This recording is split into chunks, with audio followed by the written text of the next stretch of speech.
Hello everyone, it's Ren here. Good to see you guys. I hope you are well today. Today we are going to be talking about whether INTPs can be happy. And behind this provocative title, you'll notice that the discussion is going to be a lot less controversial and hopefully more meaningful than implied by this somewhat eye-grabbing title. But it's a discussion that's caused once again by a question that Samuel asked me in an email. Samuel is INTP, and he keeps asking these very interesting questions. Now, before I move on to my topic, so first of all, you notice that I'm wearing those headphones. I'm wearing them because I have reason to believe in the possibility that the quality of the sound of the video might be a bit better if I have the headphones on, but we'll see what happens later. If it doesn't happen, then next time I might not bother with the headphones. Also, remember that I have written 2 books: expert book on the INFJ personality, The Ecstatic Soul. You should all get this book, and my new novel, The Infinite Castle. Another approach, very different to the exploration of the INFJ personality. Both less than $10, available at all the links below, and my Patreon. Don't forget about my Patreon, exclusive content and everything. So, what is Samuel asking us today? Well, in fact, he asked that question 5 days ago, but I'm approaching it today. Now, this is a follow-up from a previous exchange that I addressed in a video. Actually, I think it was the video that I released last week, where I was talking about the TI of INFJs, and I was talking about how the TI of INFJs is related to the TI of INTPs, and how the proficiency of an INFJ's TI might be equal or superior to the proficiency of an INTP's, but is always going to be less preferential. So the preference versus proficiency distinction is one that allows us to make sense of cases where a very smart INFJ might appear as if they had stronger TI than a not smart INTP, whereas in fact, in terms of preference, even the not smart INTP will be way ahead of the very smart INFJ. But the follow-up question that Samuel's asking is an interesting one, and I think it deserves some treatments in a video. So maybe I'll read a bit of what he says, and then we'll try to extrapolate from it.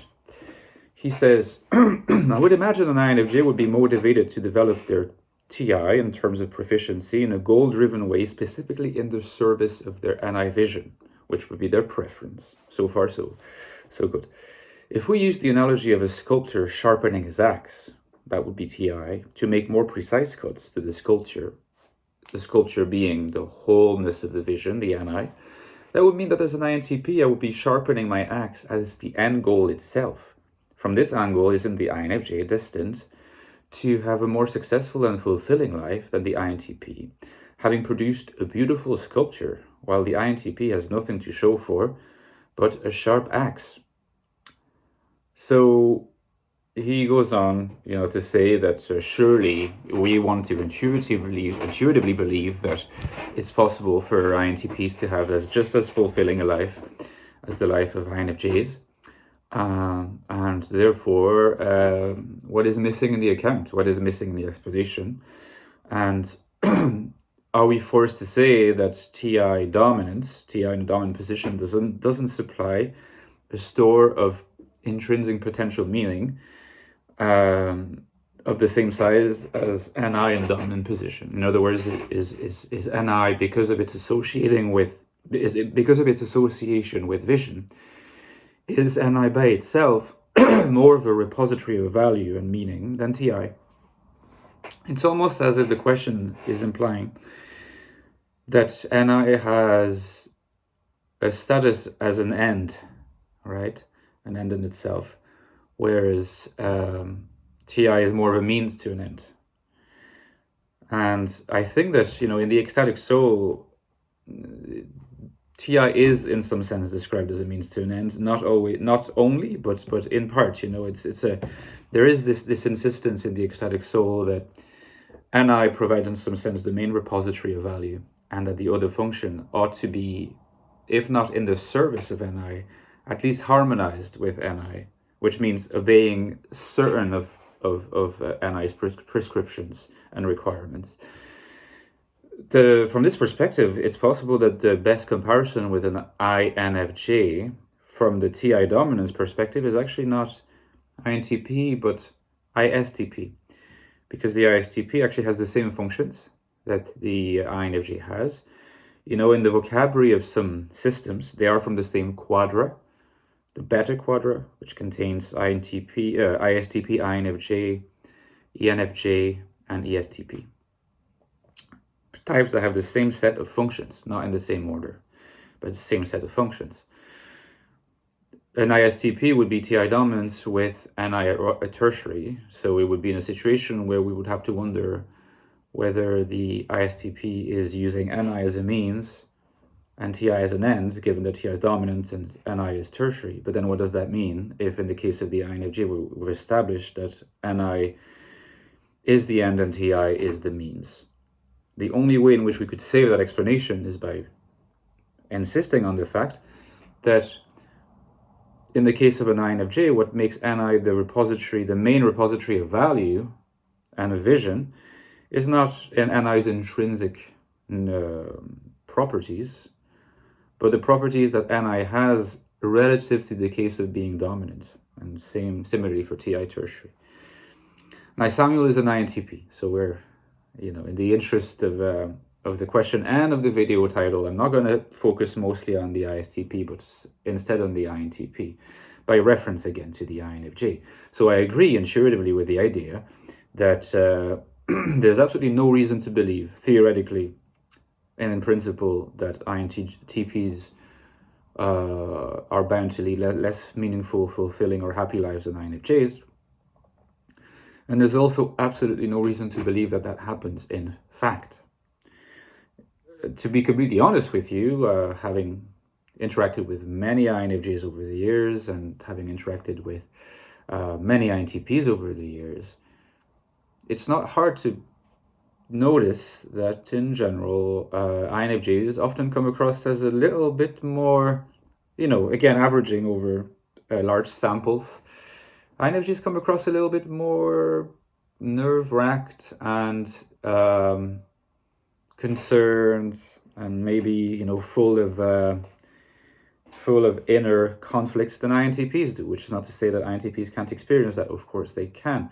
But even look at great authors in literature. I mean, because that's one way of looking at it. If you think about an INTP author or an author that would seem to be INTP, you have Don DeLillo in the United States, postmodern author. That strikes me as an INTP. In film, you have, it's not in literature, in film you have David Cronenberg, who's often associated with being INTP. You have Jorge Luis Borges, and apologize for my pronunciation, a great author, Argentine author of short fiction, short stories for the most part. These are authors and filmmakers, some of them more than others, seem to be very theoretical and very interested in deep questions about existence and so on. But their focus does not seem to be on the internal lived experience of nerve-wracking anxiety, that a particular character experiences. It's more at the level of something that's external to the individuals. Whereas if you look at INFJs like Tolstoy or especially Dostoevsky, you're not going to find a lot of characters in Dostoevsky that seem to be leading a balanced, fulfilling life that is very harmonized. You seem to have a textbook case in the case of Dostoevsky of harrowed souls. So if we tentatively look at these examples as giving us a panorama of the INFJ life and the INTP life, again, we have no reason to expect that the INTP life will be any less fulfilling. So how do we explain that in terms of the functions and particularly in terms of this relationship between NI and TI, and particularly what Samuel says here? He says in what way does the INTP, being TI dominant, have its benefits to make up for not having the NI vision of the INFJ? So that again, we're back to this idea of the NI vision being a repository of value. Because it's true that as soon as you think in terms of having a vision, of someone having a vision, you think, whatever happens to that person, even if what happens to them is in a short term unpleasant, or is subject to certain accidents or incidents or things that are sources of unhappiness, overall, because they have this intrinsic vision, they can make sense of their lives. Their lives are directed toward a certain goal, so they can cope. They can cope with these incidents along the way, with these obstacles, because they're driven somewhere.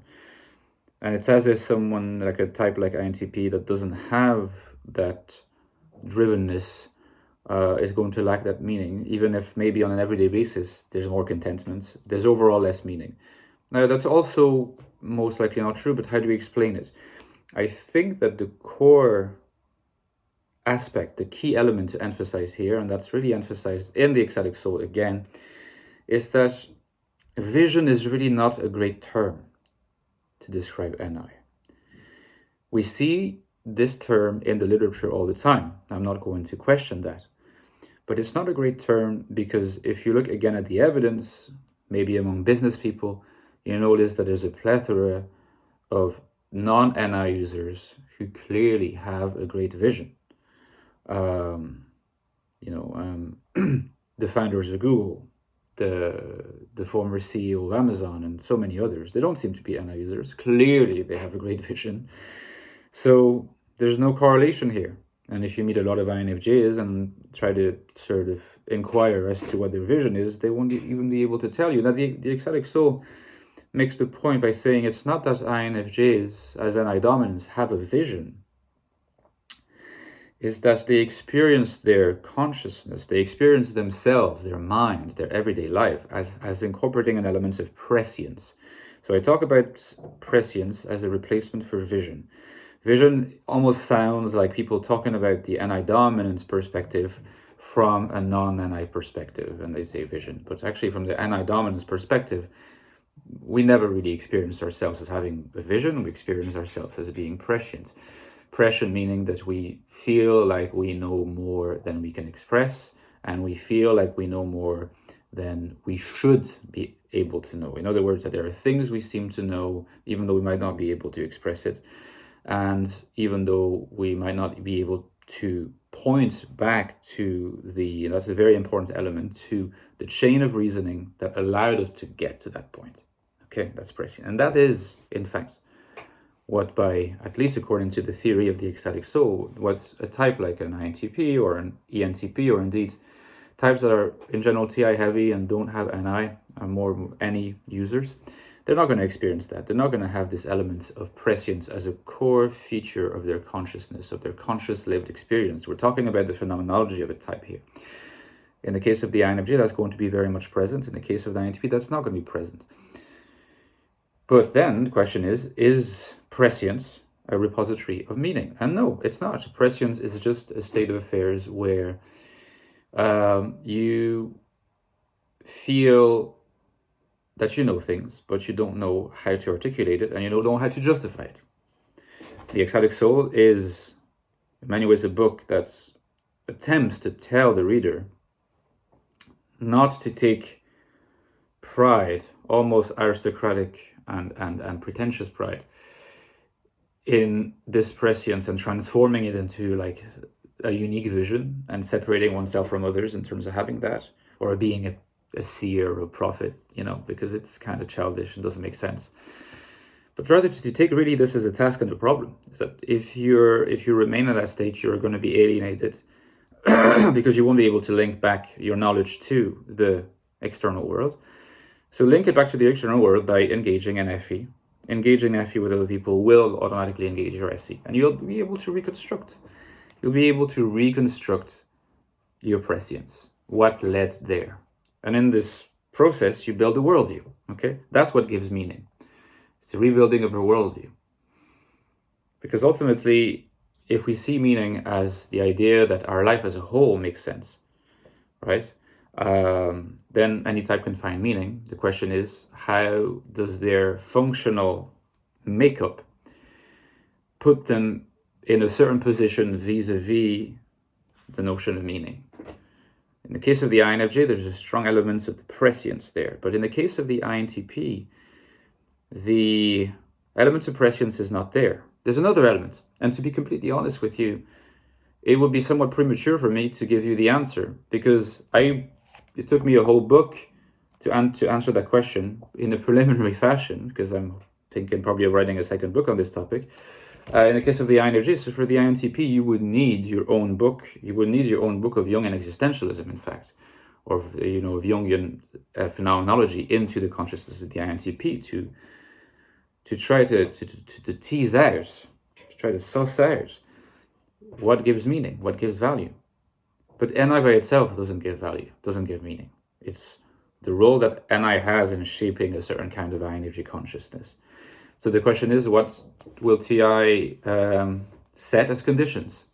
In some sense, a book on a Jungian existentialist book on the INTP would at least propose to give an answer to this. I might write this book in the future, but there could also be other people who follow my lead, so to speak, and answer that question. I seriously suspect that there's going to be a strong link between the differences in terms of vision between the NI lead and the TI lead, and the differences in terms of perception between the NI lead and the NE lead, because in a lot of ways perception comes before judgment. Therefore, what comes before is not TI, it's NE in the case of the INTP. That is not incompatible with the notion that TI would still be dominant. TI clearly has, at least I can think, two essential properties that seem to really belong to the core of the function. One is that it constructs a worldview. And the other is that in constructing a worldview, it's very preoccupied with getting rid of what's extraneous to the worldview. So there's a cleansing element to TI. There's a cleansing element. That's what Samuel is referring to when he talks about making precise cuts to a sculpture. But if you have this cleansing element, but also this building element, TI is building. It's aggregating different parts into a picture that makes sense. You can see how eventually that leads to a worldview also. So the difference is not between NI providing a worldview and TI not providing a worldview, or NIFE providing a worldview and TI and not providing a worldview. The difference is how is this worldview achieved? So again, to use an analogy I used recently and that people seem to find useful, you can think of NI starting with a canvas that contains all the elements in the photo but blurred, and over time there's the clarification. TI, FE, SE collaborate with each other to bring the picture that is already provided as a whole to a higher resolution, and then you get the holistic meaning from it. Whereas in a TI any case, you don't get the whole picture at first, but you get different parts of a puzzle that you assemble until you get the whole picture. But the different parts of the puzzle, because TI is dominant and able to discriminate between what's core and what's not core very early on, the different pieces of the puzzle are already at a higher level of resolution, much earlier than in the NI dominant process. But they're not part of a holistic whole from the start. They need to be aggregated. NI and TI together play a lot of, they play a massive role in doing this. And I heavily suspect that this is going to play a big part in the explanation of how the INTP achieves meaning, achieves a meaningful life in the sense of a life that makes sense as a whole. But always remember, what gives meaning and what gives value is not the function itself. It's how the possession of a function in a certain hierarchy in the stack shapes your consciousness in such a way that you're going to pursue and perceive meaning and value in a different way, given that you're an INTP or an INFJ. Perceive it in different ways. The ways to get there are different, but there are both ways to either get there or not get there. I hope that was at least somewhat helpful. Again, don't forget my Patreon. Thank you for all my supporters there. Consider supporting me or to get my books. And I'll talk to you next week. See you guys.